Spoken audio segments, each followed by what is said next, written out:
quiero hablarles un poquito y de veras que me siento tan mal quitándole lugar a San Pedro. San Pedro es uno de mis mejores amigos, o sea, nos conocemos desde hace muchísimos años. Ha venido muchas veces a mi casa eh, y tomar su lugar, pero lo tomé por una buena causa, porque el pobre fue a recibir a su nuevo bebé, entró al hospital y le dijeron, si salís ya no puedes volver a entrar. Entonces, bebé o convención, bebé nuevo o convención, creo que el peso está ahí. Y me había gustado mucho el tema que él, porque hace muchos años habíamos hablado de que los cristianos tenemos que ser intérpretes culturales, conocer la cultura. Creo que como cristianos muchas veces vamos 20 años atrasados y todo lo que era pecado porque era del mundo hace 20 años, hoy ya no lo es. Y o sea que seguimos en los mismos principios, pero las cosas que vemos como mal, las tratamos como pecado. Y yo creo que los que me están escuchando, mi oración es, que sean estimulados a realmente ser cristianos culturales. Esta sociedad contemporánea necesita de cristianos contemporáneos. Ah, nosotros, yo, yo uso mucho lenguaje que a algunos les molesta, porque, por ejemplo, digo, necesitamos cristianos mundanos, o sea, cristianos del mundo, porque todos los cristianos son de la iglesia. Y entonces estamos metidos en la iglesia y, y no estamos en el mundo y nos vemos como los enemigos de la cultura cuando la iglesia no es la enemiga de la cultura. Debemos ser su mejor amiga, somos su única salida, no hay otra salida para el mundo. Y nosotros somos los seguidores de Jesús, nosotros somos los de la secta del camino. Y, y creo que a veces se nos olvida eso y ponemos más valor a que somos de tal iglesia o a que somos cristianos, lo que eso signifique, al hecho de que seguimos a Jesús en un mundo, o sea, y caminamos siguiendo a Jesús en ese mundo. Y creo que debemos ser cristianos contemporáneos y agarramos las ideas ya cuando ya están muy elaboradas, las ideas culturales las agarramos cuando están muy estructuradas, porque no participamos de la cultura. Los cristianos vivimos en una aldea que nos gusta mucho, donde tenemos nuestras librerías cristianas, nuestra música cristiana, nuestra televisión cristiana, pues donde tenemos nuestras convenciones cristianas, nuestros colegios cristianos, todo cristiano en esa aldea, y yo lo entiendo porque es donde estamos seguros y donde nos sentimos cómodos. O sea, es decir, es como la casa de la abuela el domingo en la tarde. O sea, ahí podemos hacer, verá, lo nuestro. Eh, pero mientras nosotros estamos en las cosas de Dios, Satanás está comiendo al mundo porque nosotros no estamos involucrados. Y yo quiero darles hoy esta es como una clase que yo doy en algunas universidades sobre, realmente en las universidades yo le digo la evolución de las ideas, la jerarquía de las ideas a través del tiempo, pero tiene que ver con que nosotros, ustedes que me están oyendo, son parte de la reserva intelectual del reino. Creo que se nos ha olvidado que los cristianos tenemos que ser brillantes. Y eso no tiene que ver con cociente intelectual, tiene que ver con disciplina, tiene que ver con oportunidades, tiene que ver con aprovechar el tiempo, tiene que ver con leer, con vivir en la biblioteca y no solo en el altar. Acabo de terminar de dar un curso de Daniel en donde yo decía, hay veces en que Daniel iba a la oración y hay veces en que iba a la biblioteca. Y, y para muchos cristianos se les olvida ir a la biblioteca. Entonces, perdón, eh, les voy a sacar mi pizarra ahí y les quiero llevar a través del tiempo en qué es más o menos lo que sucede. Digamos que hay un filósofo, conste, no se burlen de mí, yo estudié filosofía y no caligrafía, así que, y si hay una maestra de preprimario por ahí, o un psicoanalista, no esté analizando mi escritura para ver si es buena o mala o si soy un asesino en serie o no, porque lo más probable es que sí lo sea. Pero bueno.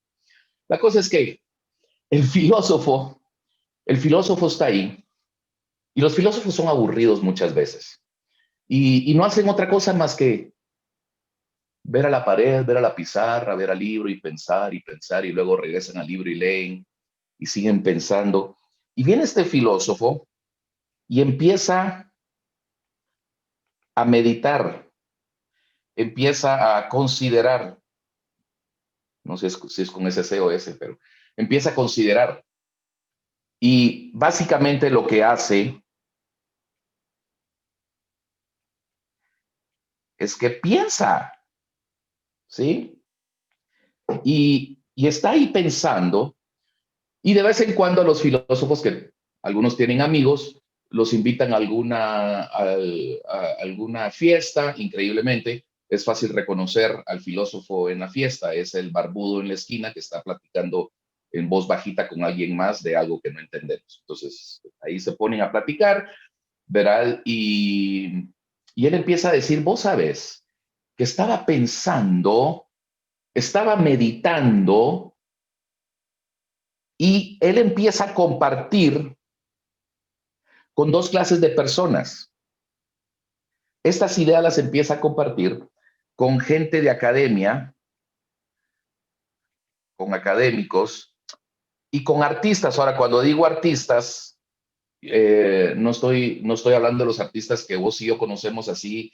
No, estamos hablando del 1% de los artistas que son artistas intelectuales que están produciendo el 1% del arte que influye alrededor del mundo. Porque esto es el círculo con lo que el filósofo se mueve, estos son los círculos a los que los invitan a las fiestas. Mi punto siempre ha sido que invitamos ateos a la iglesia y nunca vienen, pues yo como ateo tampoco iría, porque yo le digo, si no vamos a las fiestas de los ateos, ¿por qué esperamos que los ateos vengan a las nuestras? Y estos académicos, estos artistas, estos filósofos son más o menos del mismo círculo. Estos académicos, también hay lo que le llamamos intelectuales, ¿verdad? Los artistas pensadores que producen más que arte, sino que producen ideas, producen pensamientos. Y, y esto, están hablando sobre esto y, y ellos dicen, wow, qué interesante lo que dijo aquel barburo que estaba fumando una pipa y tomando vino. Qué interesante esa idea. Qué interesante esa idea. Y ellos, como estos tienen otros círculos, por ejemplo, los académicos, los intelectuales, pues se mueven en el mundo de las universidades, dan cátedras, son catedráticos, ¿sí?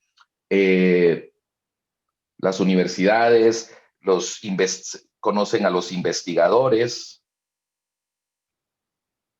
verá gente que hace investigación especialmente en las ciencias sociales, gente de ciencias, escritores. Cuando digo escritores a este nivel, no estoy hablando de Paulo Coelho o Siete Pasos para ser llenos del Espíritu Santo, estoy hablando de escritores que proponen cosas más profundas en cuanto al análisis de la ciencia social de la humanidad. Y estos intelectuales hablan con estos en las reuniones, en los simposios, se encuentran en la calle, se encuentran en una cafetería. Dicho sea de paso, cuando la primera vez que hubo un estilo de coloquio como lo que se da en las cafeterías o en los bares, fue cuando primero se hizo la imprenta, porque los talleres de la imprenta era donde llegaban los autores, los dibujantes, los pintores, los tecnólogos, ¿verdad? Gutenberg, que era un Steve Jobs de su tiempo, en su taller recibía a toda esa gente y ahí hablaban y se producían las mejores ideas, incluyendo las de la Reforma. Pero en cuanto a los artistas y pensadores, ellos se ponen a hablar con gente de cine. Ahora, cuando digo cine, estoy hablando cine filosófico y no el cine que vemos, ¿verdad? Y obviamente no el cine cristiano, que yo realmente creo que en Latinoamérica no tenemos cine cristiano, tenemos películas cristianas, pero no cine. Y mucho de nuestro arte, yo siempre me han criticado mucho porque yo he dicho esto, que mucho de nuestro arte de música y de cine son más que promoción del cristianismo, no realmente es una propuesta de Jesucristo como una idea a la que podamos seguir, sino que es promoción nada más. Una vez alguien dijo, pues yo no sé por qué, porque escribí un papel criticando el cine cristiano y dijo, bueno, yo no sé por qué escribe eso si nunca ha hecho una película. O sea, a las pruebas me remito. Pero en fin, estos son los que hacen cine filosófico, hacen pintura, otra vez, ¿verdad? Estamos hablando del 1% del arte, de pintura que hace propuesta, a escultura, escultura también, los arquitectos, arquitectura realmente urbana que hace una declaración, arquitectura que responde a la sociedad, no nada más un diseño calculista que le gusta a alguien, al que pagó por el diseño, sino que genuinamente arquitectura que interrumpe la urbanidad, el horizonte y hace una propuesta social. Arquitectos, los guionistas, por supuesto, de teatro, y estoy hablando de teatro serio. Qué bueno que en las iglesias tenemos nuestro drama de Navidad, pero no estoy hablando de eso, estoy hablando de guionistas de teatro. Y ellos que están en las universidades, que están produciendo cine filosófico, esta categoría, como pueden ver, yo no gateé de chiquito y por eso todas las líneas me están entorcidas. Todo esto baja a la cultura, al arte, a la cultura y al arte pop, ¿sí? Para que se recuerden de lo vamos a la cultura y al arte pop. Eh, eh, ¿Por qué? Porque estos ya dejan de hablar con el filósofo y empiezan a tener alumnos en sus universidades, ellos empiezan a tener otra vida social, sus círculos sociales son otros, influyen a los productores, a los financistas, a la gente que está metida en producir arte pop. No estoy poniendo si es bueno o malo, estoy diciendo que esa es la categoría dentro de la escala social. Y ellos esta cultura pop tiene que ver con, otra vez, el cine, perdón, tiene que ver con el cine, pero ya es cine y TV, podríamos poner que es, aquí podemos poner Netflix, por ejemplo, ¿sí? Muy buenas bandas sonoras, una fotografía increíble, buenos guiones, pero es el cine y la televisión popular, la música y el video, ¿sí? La publicidad, el diseño, ¿sí? Todo esto influye y es influido. Yo les recomiendo que miren la película El Diablo usa Prada, porque hay un diálogo ahí, no, no es una película cristiana, lo siento, um, y tampoco trata del diablo, pero en fin, hay un diálogo increíble donde una productora, donde una diseñadora de modas y editora de una revista está hablando en su oficina y llega su asistente que viene de la calle, viene de cualquier lado, no tiene la cepa ni el pedigrí de diseño, pero y esta editora nota que la asistente está así como que, ay Dios, o sea, ay sí, este cincho, este cinto, ¿verdad? Yo me compro cualquier cosa. Entonces la editora le dice, tú crees que cuando vas a la tienda y compras este cinto azul, tú decidiste, pero la verdad es que 2 años antes, en esta misma oficina, decidimos de qué color iba a ser el cinto, de qué tamaño, para qué tipo de mujer iba, cómo lo íbamos a publicitar, en qué tiendas las íbamos a poner, los que no se vendieran, a qué tiendas iban a derivar, a donde tú ibas a llegar y vas a querer comprar ese cinto. Entonces, como podemos ver, hay una influencia. Los cristianos muchas veces decimos, es que yo no me dejo influir del mundo y no nos damos cuenta que somos lo que tenemos y lo que usamos y nuestras costumbres son derivadas de ideas que hace 4 o 5 años alguien las pensó en una oficina en la Quinta Avenida en Nueva York, ¿verdad? O en París. Entonces, a veces nos hacemos muy santos y muy puritanos y no nos damos cuenta del mundo en que realmente vivimos. Pero el diseño, aquí podríamos poner a los influencers. Yo sé que ustedes no saben qué es eso, pero hay una aplicación que se llama Instagram, hay otra que se llama Facebook, hay otra que se llama Twitter, ¿verdad? Está Discord, hay muchas aplicaciones donde hay gente que es muy popular y se le denominaron influencers porque influyen en las cosas que compramos, en las cosas que vemos. Claro, yo sé que eso no pasa con ninguno de ustedes, ¿verdad? Ustedes no miran influencers ni siguen influencers, ustedes solo siguen a Cristo. Eso lo entiendo, pero eso es para otra audiencia, no es para ustedes. En fin, todo esto lo podríamos llamar, o sea, es lo que llamamos medios, ¿no? Y realmente esto es entretenimiento también. Interesante que la palabra entretenimiento deriva de dos partes, de dos palabras de latín que significan entrando en uno, o sea, entre uno, que lo atrapan a uno, ese es el entretenimiento. Y esos son, todos estos son medios. Y estos vienen de la cultura pop. Y la cultura pop, la cultura y el arte pop, vienen de todos estos universitarios, investigadores, de todos estos artistas, de los cineastas, filósofos, vienen de la arquitectura, de los que están discutiendo y proponiendo. Y todos estos vienen de los académicos, de los artistas serios, de los que proponen ideas, de los pensadores. Entonces, aquí ya bajamos a la cultura pop. Pero después de esto, aquí baja a un estrato social, que no es un estrato social, además es una jerarquía de lo popular, que no es lo mismo, que no es lo mismo que pop. ¿Verdad? Pop es una categoría. Uh, estos, aquí aquí aparecen los políticos, ahorita les digo por qué. El político, hay una historia de un político francés que estaba comiendo, oye que hay un bullicio afuera en la calle, abre la puerta y ve que hay un tumulto de gente corriendo. Y entonces le dice a su esposa, ahorita vengo, y le dice, ¿a dónde vas? Dice, me le voy a ir a poner enfrente al tumulto de gente para que piensen que me están siguiendo. Y los políticos, eso es lo que hacen. Los políticos no juntan seguidores. Realmente la política va al frente hacia donde el tumulto va. El político se pone enfrente y va. Y entonces, por eso es que el político aquí es el que se deriva de lo popular y no al revés.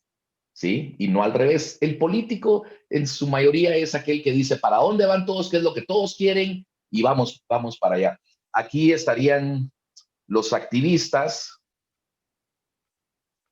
¿sí? O sea, los que saben que están peleando todo el tiempo, todos tenemos un familiar así o conocemos a alguien así. Están los líderes de opinión, aquellos que tienen una voz, que tienen una plataforma y están resonando lo que la gente está diciendo, lo que se está discutiendo en la calle, lo que se está discutiendo ahí en la carreta del choripán, los líderes de opinión. Realmente todo esto es la cultura en general, ¿no? Interesante.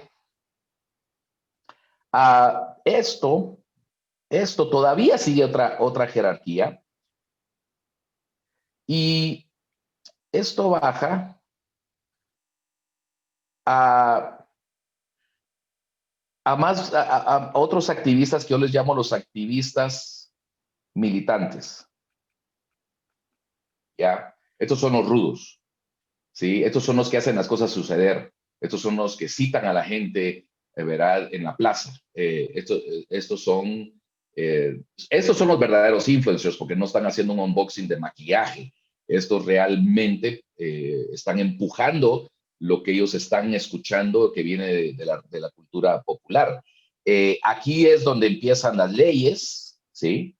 Y porque son leyes y porque hay que hacerlo, porque hay que seguirlo, se vuelve en las costumbres sociales, ¿sí? Ahora, esto es interesante, porque después de esto, lo que hacemos es que cuando ya están todos estos activistas militantes, cuando ya están todas las leyes puestas o están por proponerse, cuando ya se vuelve una costumbre social, ¿qué es lo que el pueblo de Dios hace? El pueblo de Dios, lo que hacemos es lo que sabemos hacer muy bien. Y lo que hacemos es salir a marchar, ¿ya? Entonces lo hacemos muy bien. Aquí hace 3 años tuvimos la marcha pro vida, había casi 300,000 personas en las calles, en la plaza, algo maravilloso, gloria a Dios y un gran escenario y un grupo de alabanza, y, o sea, impresionante para que vean que el pueblo de Dios es numeroso, etcétera, etcétera. El problema que yo tengo con esto es que miren, y esta es una cuestión de sociedad, esta es una cuestión de que las ideas van cayendo en jerarquías y tardan tiempo. O sea, es un fermento lento pero seguro. Lo que sucede es que de aquí para acá, de aquí para acá, de aquí para acá, de aquí para acá y de aquí para acá, hay alrededor de 40 años. Entonces, miren, cuando nosotros llegamos aquí a predicar, cuando llegamos a orar al Congreso, cuando llegamos a citar al Palacio de Gobierno, según de Corintios 7:14, cuando salimos a marchar, cuando nos ponemos a preocupar por la perversión en las leyes y la influencia del globalismo, aquí ya pasó la idea 40 años fermentándose. O sea, la botella de vino ya se destapó. Si no te gustó el vino, creo que deberíamos haber estado cuando primero se ideó, ¿no? Para que a los 40 años no tuviéramos que salir a marchar. Y esto es muy fuerte, porque lo que pasa es que a este nivel,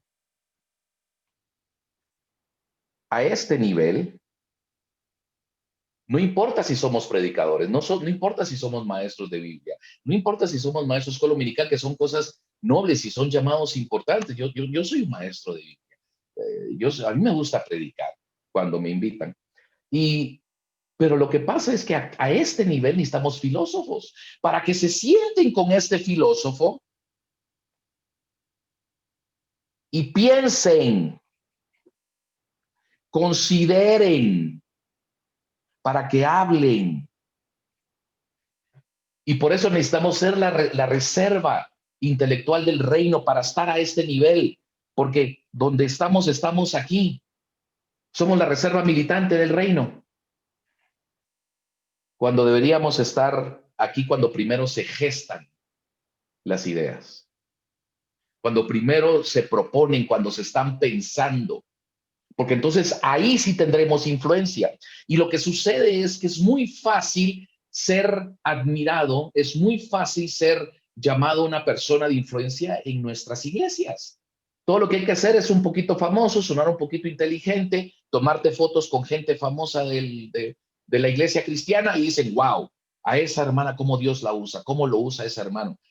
Pero eso estamos hablando de aquí, que aquí también está bien, necesitamos gente, porque especialmente en la parte de leyes necesitamos abogados brillantes que estén formulando, gente de ciencias políticas, ¿verdad? Ciertamente lo necesitamos ahí, pero mi punto es que no hay propuesta de ciencia social, de antropología, de filosofía, no hay propuesta desde un punto de vista cristiano. Y eso lo traemos de herencia, eso no es de ahorita, desde hace muchísima.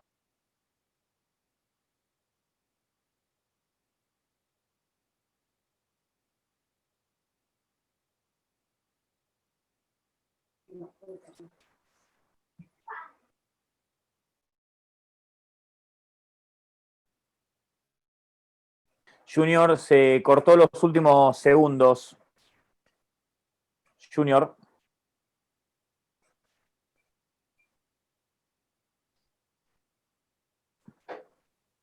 Creo que a él también se le cortó.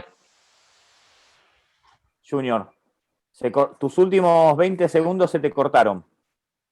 20, 30 segundos.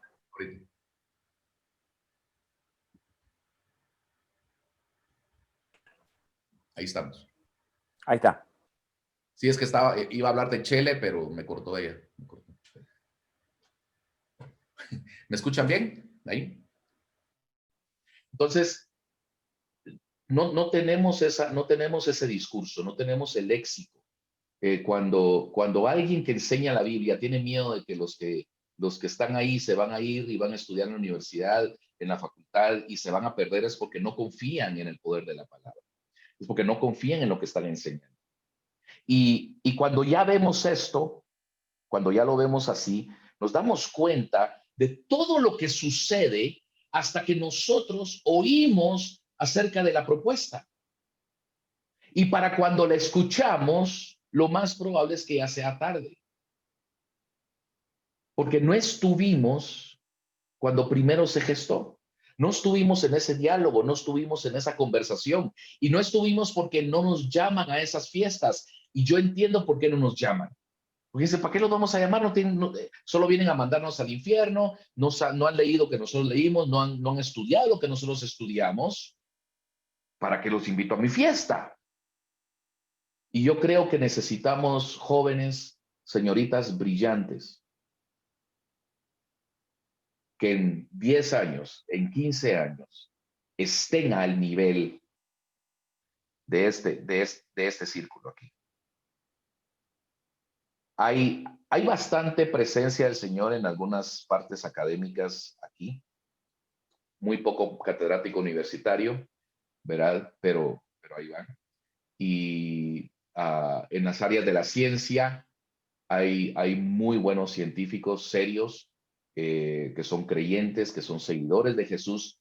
Y parte del problema con ellos, yo conozco a uno que fue nominado al Premio Nobel de la Paz, Francis Collins. Él dirigió el proyecto del genoma humano, y él mapeó todas las letras del genoma humano, un hombre brillante, seguidor de Jesús, o sea, y parte del problema es que primero lo invitaban a las conferencias cristianas y decía, me querían llevar como un payasito, me querían llevar para enseñarme, para decir, miren, hay un científico cristiano. Dice, y además luego se enojaban porque yo me muevo en un círculo donde el 99% de la gente no es cristiana y me ven en fotos y me ven en fiestas y me ven con gente tomando y me ven con gente atea y abortistas y gente de izquierda, y entonces ya no me invitan a las conferencias cristianas porque me dijeron, ¿por qué andas con ellos? O sea, primero me celebran porque soy del 1% de los ciclos científicos y luego me vetan porque soy el 1% de los ciclos científicos. Y muchas veces hacemos eso. Y entonces, en esos círculos sí tenemos gente. Pero yo a lo que los quiero llevar, hermanos, es, si no vamos nosotros, ¿quiénes van a ir?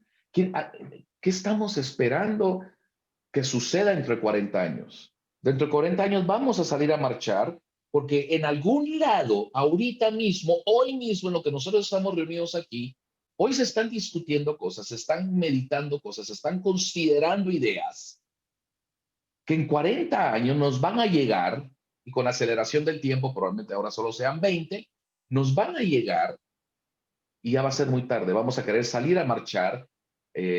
Ahorita nos estamos quejando de la mordaza, que no quieren que hablemos de Cristo, no quieren que hablemos en contra de esto ni en contra de aquello. Yo tengo esperanza, sin embargo, la historia nos dice que esas reglas ya pasaron, ese barco ya se fue. O sea, esas ideas ya se gestaron. Esas ideas, si no pasan hoy, pasan mañana. Los filósofos franceses hace 40 años, yo estudié en la Sorbona, yo estudié con una de las mentes brillantes de todo eso y del posmodernismo, y hace 40 años, hace 50 años ya se estaba hablando de lo que hoy nos están pasando como leyes. O sea, esta gente, performers del entretenimiento, el reggaetón, el cine, todo lo que nos llega ya encapsulado, ellos no crean nada, ellos solo están poniendo en la pantalla, en nuestras bocinas, en nuestros audífonos, están poniendo lo que ya viene de hace 40 años. ¿Y por qué? Porque hace 40 años no había un hijo de Dios que estuviera en ese cuarto, que estuviera en ese salón con ese filósofo, con ese antropólogo. Los políticos solo pasan lo que es popular, no lo que es correcto necesariamente. No pasan lo que ellos dicen, no, todo el mundo va para allá, entonces nosotros vamos para allá.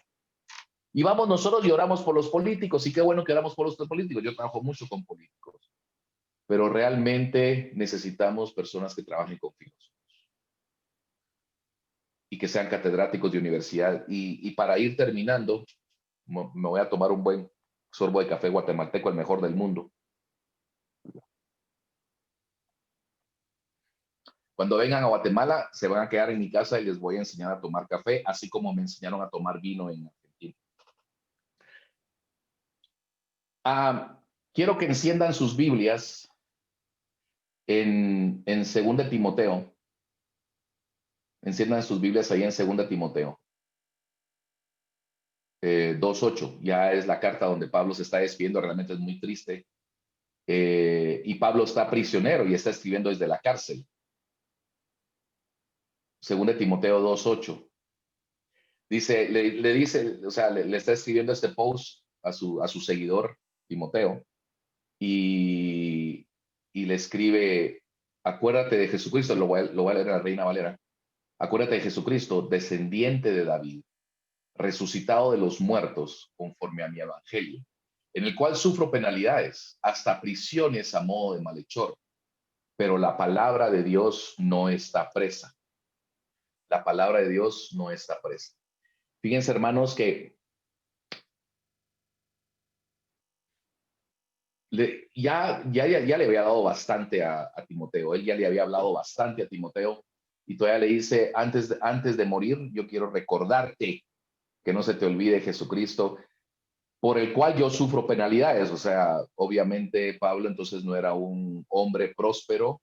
Él no tenía una doble unción de prosperidad porque estaba en la cárcel, sufrió penalidades y no estaba en victoria, hermano, en victoria, ¿verdad? Y hasta prisiones a modo de malhechor, y lo tenían como malhechor. Fíjense que Pablo escribe esta carta y como tenía en la cárcel, estaba detrás de las rejas, y como tenían miedo de que se escapara, aunque no se escapaba, pero las prisiones se le abrían, lo tenían engrietado no a la pared, lo tenían engrietado a un soldado. Y le dijeron al soldado, si él se va, vos morís. Y entonces lo tenían engrietaron a un pobre. Yo digo, yo cuando leo esto digo, yo no digo pobre Pablo, yo digo pobre el soldado. Imagínense estar engrietado con Pablo 24 horas al día, o sea, predicación tras predicación tras predicación. El pobre soldado salió ahí cristiano, o sea, y entonces estaba escribiendo desde las prisiones y aún detrás de las rejas. Miren la última frase. Dice, la palabra de Dios no está presa. La próxima vez que vayan a Italia, vayan a Roma, bajen a las catacumbas. En las catacumbas de Roma, vayan, la próxima vez que vayan, todavía se puede ver en griego esta frase. Nuestros hermanos en Cristo, que se escondían de la furia de los romanos y vivían en las catacumbas, y ahí se reunían 4 o 5 de ellos a alabar al Señor, escribieron, y todavía se mira en las paredes de la catacumba, la palabra de Dios no está presa. Y eso está escrito en las catacumbas. La palabra de Dios no está presa. La palabra es, o sea, si no está presa es porque es independiente. Y es independiente porque no se sujeta a nada. No se sujeta a nuestra doctrina, no se sujeta a nuestras creencias, a nuestras tradiciones. La palabra de Dios no está presa, aún detrás de las rejas. Pablo decía, la palabra de Dios no está presa, y porque la palabra está libre, yo estoy preso. Porque la palabra está libre, yo estoy preso. Y y pónganse a pensar que todo el peso del imperio romano no pudo callar a Pablo, porque eventualmente lo matan, pero no pudo callar la palabra de Dios. Nuestra actitud muchas veces es, no nos van a callar. Nos van a callar. Está en la Biblia, lean su Biblia, nos van a callar. Pero si hablamos la palabra de Dios, no nos van a callar. Por eso es que yo digo, tenemos que saber la palabra de Dios, tenemos que ser intelectuales de la palabra de Dios, intelectuales de este mundo como Pablo lo era. Pablo había ido a la Harvard del momento, en la Universidad de Seno en Atenas, ahí había estudiado, además él fue el mejor seminario del mundo, bajo los pies de Gamaliel, o sea, era un intelectual. Y nosotros necesitamos entender que podemos llegar, nuestros chicos, nuestros jóvenes, nuestros hijos, van a poder llegar a discutir con estos filósofos en la incepción de la idea original, sin miedo, porque la palabra de Dios no está presa. La palabra de Dios es peligrosísima, es como una fiera salvaje que es como que abrieran la jaula de los leones y dejaran correrlos. Esa es la palabra de Dios y, y yo creo que nosotros tenemos que reconocer que hemos querido atrapar la palabra de Dios a nuestra iglesia, a nuestra doctrina, a nuestras tradiciones, a nuestras costumbres. Y por eso es que nuestros hijos, por eso es que nuestros jóvenes les está costando llegar a las reuniones de estos filósofos. Porque atrapamos la palabra de Dios que les hemos dado a nuestra costumbre, a nuestro entorno, a nuestra subcultura cristiana que es tan sana, que es tan bella, ¿verdad? Lo que yo llamo la gilsonificación de la iglesia con la música, o sea, todo lo que nos gusta, todo lo que, ¿verdad? Está ahí. Y que mis hijos no se vayan y que no se pierdan. Si creemos que la palabra de Dios no está presa, vamos a dejar que lleve a nuestros hijos, a nuestros jóvenes, deja que te lleve hasta donde te tenga que llevar, hasta lo último de la frontera cultural, hasta lo último de la frontera social, intelectual. Y por eso digo, somos la reserva intelectual del reino porque vamos entendiendo estas cosas. Y entonces debemos de entender que no es nada más acerca de la iglesia, es acerca del mundo, es acerca de estas ideas, del mundo de las ideas. Desafortunadamente la iglesia está tan metida en la iglesia que no está en el mundo de las ideas. Entonces cuando se gestan ideas y le golpean a la iglesia, ahí la iglesia quiere salir. 40 años después. La palabra de Dios no está presa. Eso quiere decir que filósofos, antropólogos, sociólogos, psicólogos, todas las ciencias de humanidades, todos los artistas serios. Yo hablo en muchas ciudades y en muchos países y siempre me encuentro chicos que me dicen, sí, es que soy artista, pero en mi país no apoyan el arte. Y digo, eso no es cierto. Yo acabo de ir a un museo, veo que se apoyan el arte. Lo que no apoyan es el arte feo. O sea, necesitamos artistas de primer nivel. Necesitamos que la iglesia patrocine y que la iglesia beque a los mejores artistas y a los mejores estudiantes. O sea, es muy triste que invertimos en músicos, pero no en estudiantes. Yo no digo que los músicos no son necesarios, estoy diciendo, tenemos la razón por la que tenemos tan buenos músicos en la iglesia es porque la iglesia puso su peso financiero detrás del show, detrás del músico, detrás de la producción, y eso es bueno. Pues ahora toca poner el peso financiero y el respaldo intelectual detrás de aquellos que estudian y de aquellos que hacen arte verdadero. Y yo te digo, si me estás escuchando, si tu iglesia no te apoya, sigue yendo a la iglesia, ya no discutas con tu pastor, obedecer a tu líder, pero empezá a buscar una beca para salir y estudiar en otro lado. Las embajadas de los países están dando becas. Solo que tienes que aprender otro idioma, tienes que estudiar, menos Netflix, más estudio, no vas a poder salir tanto con tus amigos porque te vas a quedar estudiando los viernes en la noche, ya no vas a poder ir al encuentro el fin de semana porque tienes que rendir el lunes en la mañana el examen más difícil de tu facultad. O sea, ahí es donde empiezan los sacrificios. Y yo te voy a decir, yo sé que me estás escuchando, yo le estoy hablando a alguien específico.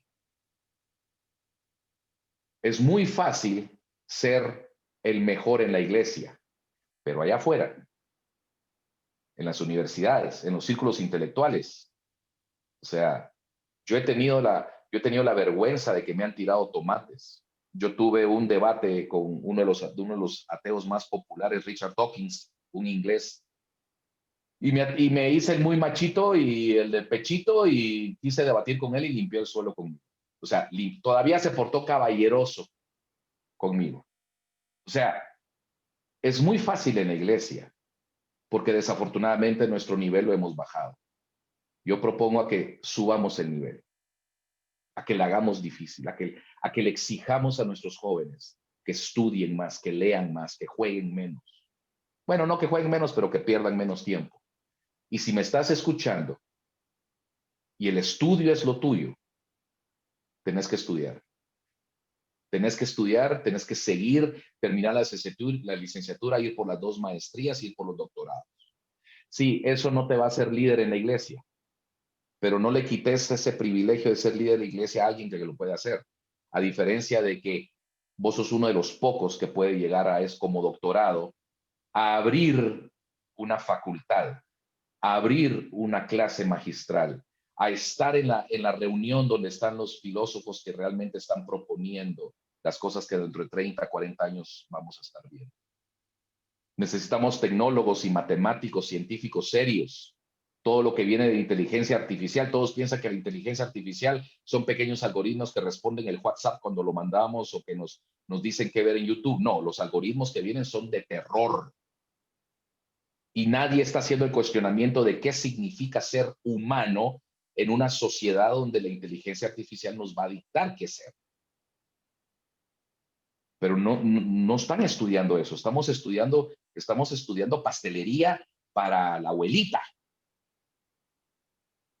Y mi propuesta es de que si la palabra de Dios no está presa, nosotros los adultos, los líderes, y vos que sos estudiante joven, tenés que subirte sobre esa bestia salvaje y dejar que te lleve hasta donde te tenga que llevar. Y nosotros, tus líderes, tenemos que dejarla ir.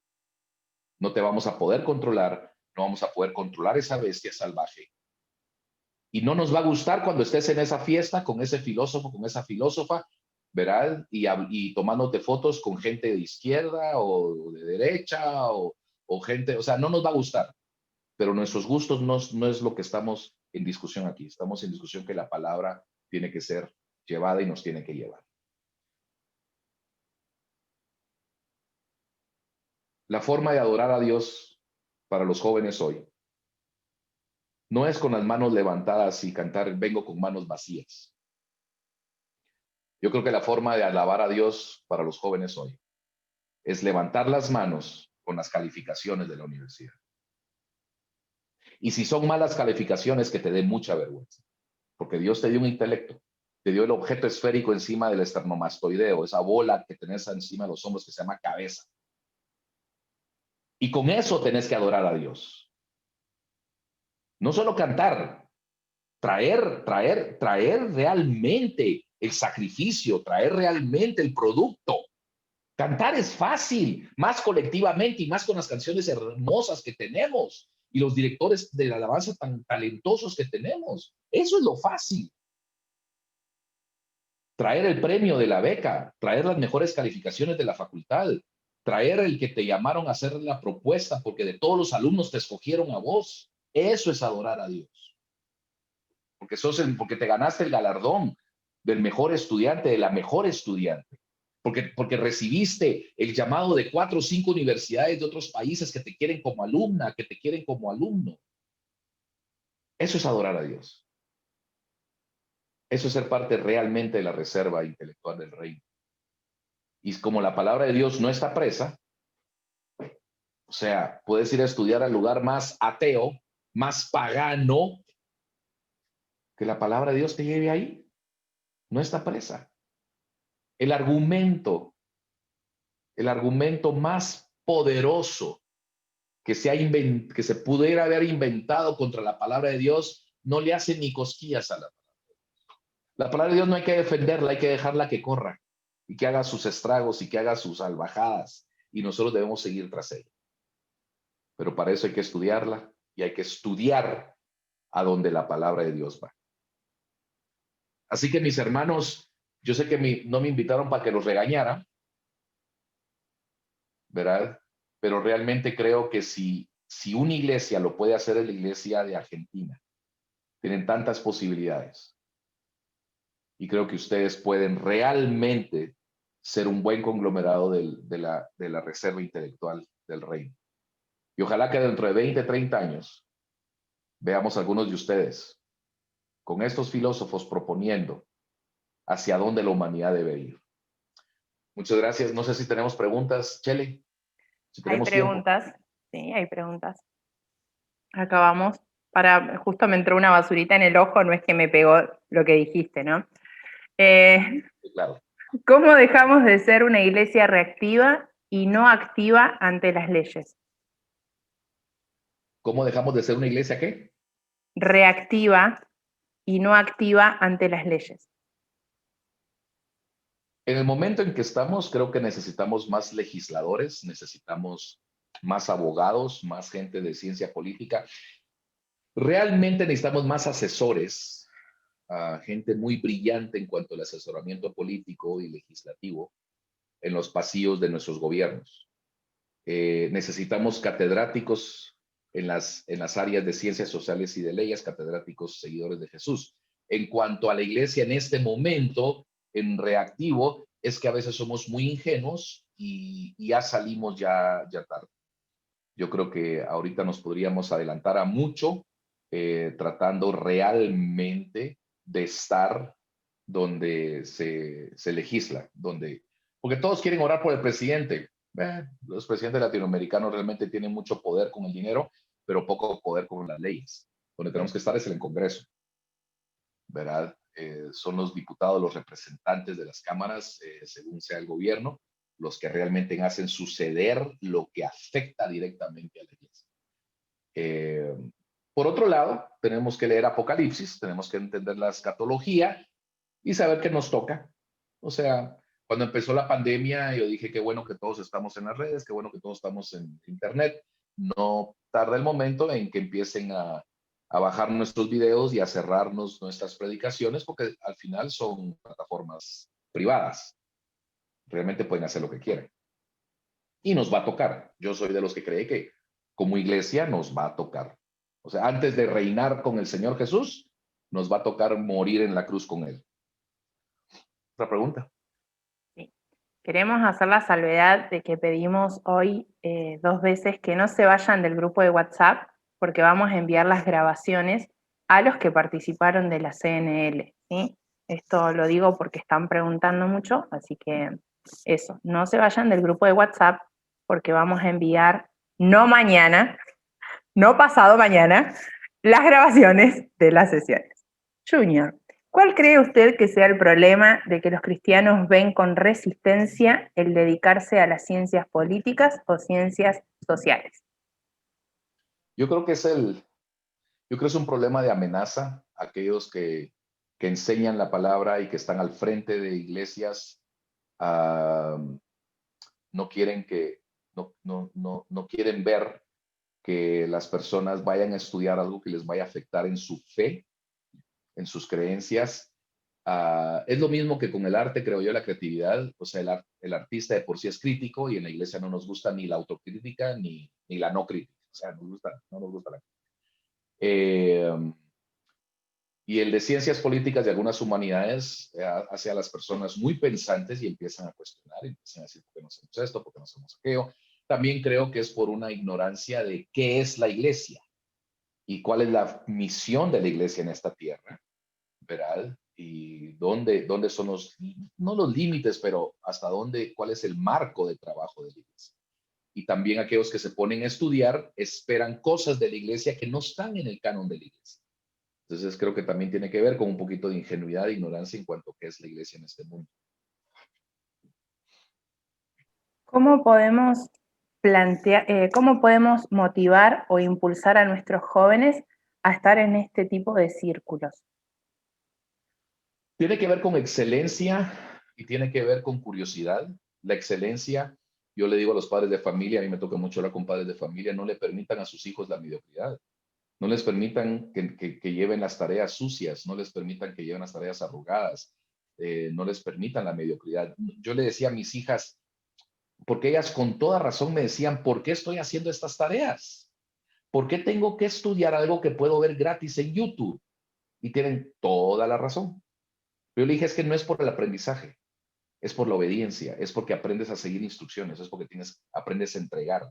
Steve Jobs, el creador de Apple, una de las frases que él decía es que artistas hay muchos, pero artistas que sepan entregar y entregar bien, hay pocos. Y es eso, ¿verdad? Es que yo soy artista, entonces yo... No, vas a ser artista y me dijiste el 15 de julio y el 15 de julio me vas a entregar. Y me vas a entregar bien. O sea, cuando tus pinturas cuesten $20 millones, puedes decir, fíjate que me voy a ir a la casa de playa a pensar. Ahorita entregas. Y yo creo que tenemos que exigirle a nuestros jóvenes esa parte de la excelencia, de ser altamente, y pensamos que excelencia es que tengan buen testimonio cristiano. No, no, no, es al revés. La excelencia es buen testimonio cristiano. O sea, debemos de premiar a los mejores estudiantes, debemos premiar a aquellos que alcanzan logros en el campo donde está, si es deportivo, si es artístico, la iglesia los debe premiar. Segundo, es la parte de la curiosidad. Creo que se ha perdido mucho la curiosidad, el estar preguntando y cuestionando. Creo que debemos estimular a nuestros jóvenes que nos cuestionen. Yo me paro delante de 1,500, 2,000 jóvenes durante el año cuando hay escuela, porque yo estoy al frente de una escuela muy grande en Guatemala, y les digo, no le crean al que está detrás del púlpito, miren su Biblia, cuestionen al que está detrás del púlpito, cuestionen si lo que les estoy diciendo es lo que está en la Biblia. Y yo creo que tenemos que enseñarle a nuestros jóvenes a cuestionar, enseñarles a dudar, a preguntar, a decir, ¿estás de acuerdo con esto? Y no a tratar de que se traguen la prédica sin anestesia.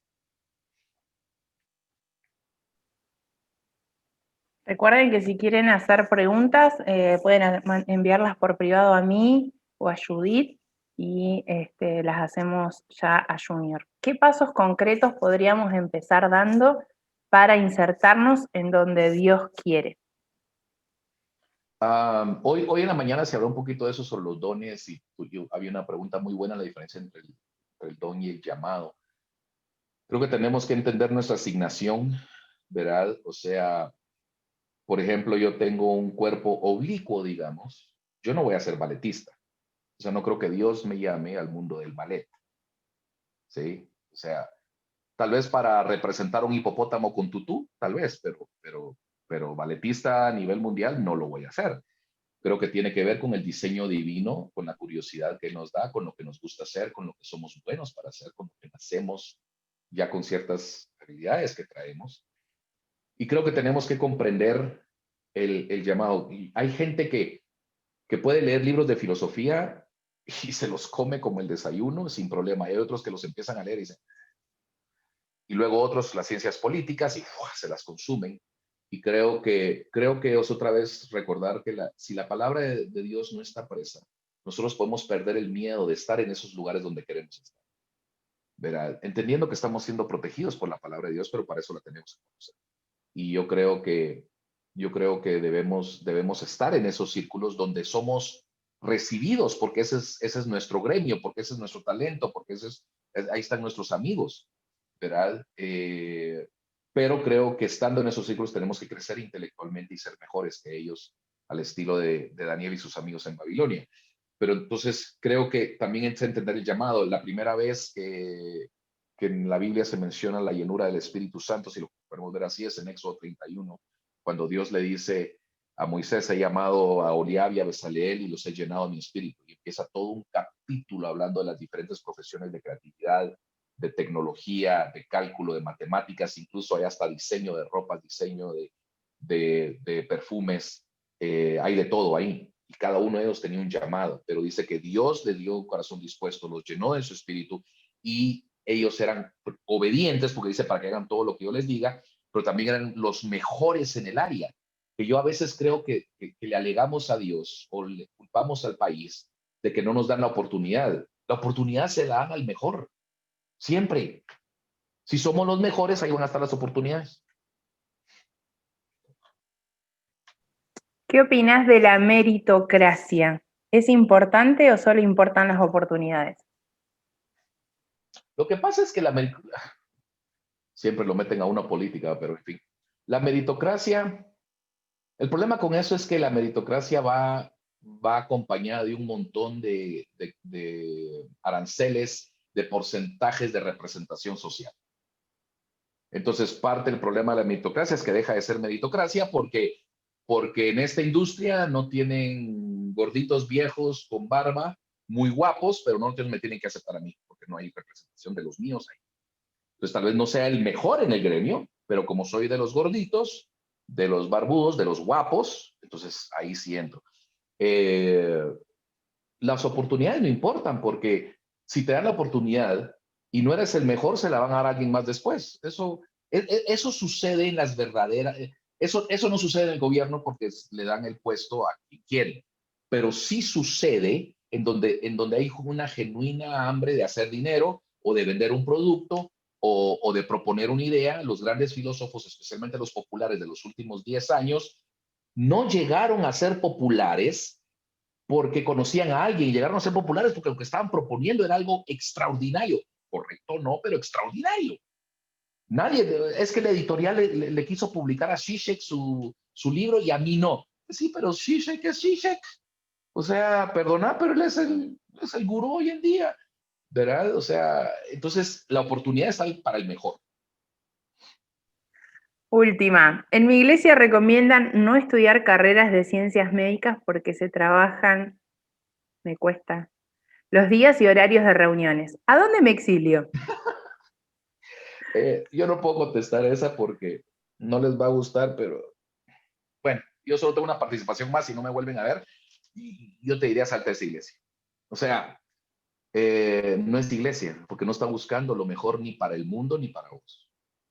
O sea, no, es una barbaridad. O sea, no puedo expresar el insulto que eso es. Especialmente hoy en día, cuando empezó la pandemia, hace 8 o 10 meses, los ojos cansados, los ojos preocupados de un mundo, no voltearon a ver a los pastores, no voltearon a ver a las iglesias, voltearon a ver a los médicos. Ahí es donde decimos, las iglesias deberíamos tener los mejores médicos, los mejores infectólogos, los mejores epidemiólogos, los mejores investigadores. Las iglesias debemos de patrocinar que nuestros jóvenes sean inquisitivos mentalmente para descubrir nuevas medicinas y nuevas formas de hacer medicina. Y porque un encuentro lo pueden tener en cualquier momento, un campamento, la clase de escuela dominical que se la den a otra hora, que el pastor vaya y lo visite a las 2 de la mañana después de estudiar, a ver si quiere. Pero el mundo cansado necesita médicos. Suena feo, pero el mundo necesita más médicos que pastores. Y cítenme en eso. Gracias, Junior. Gracias por tu predisposición para poder cubrir a tu amigo, para poder estar con nosotros. Conocemos tu agenda que es agitada y sin embargo, bueno, hiciste este tiempo. La CNL reacciona con amor de esta manera. Mirá lo que es esto, es una barbaridad.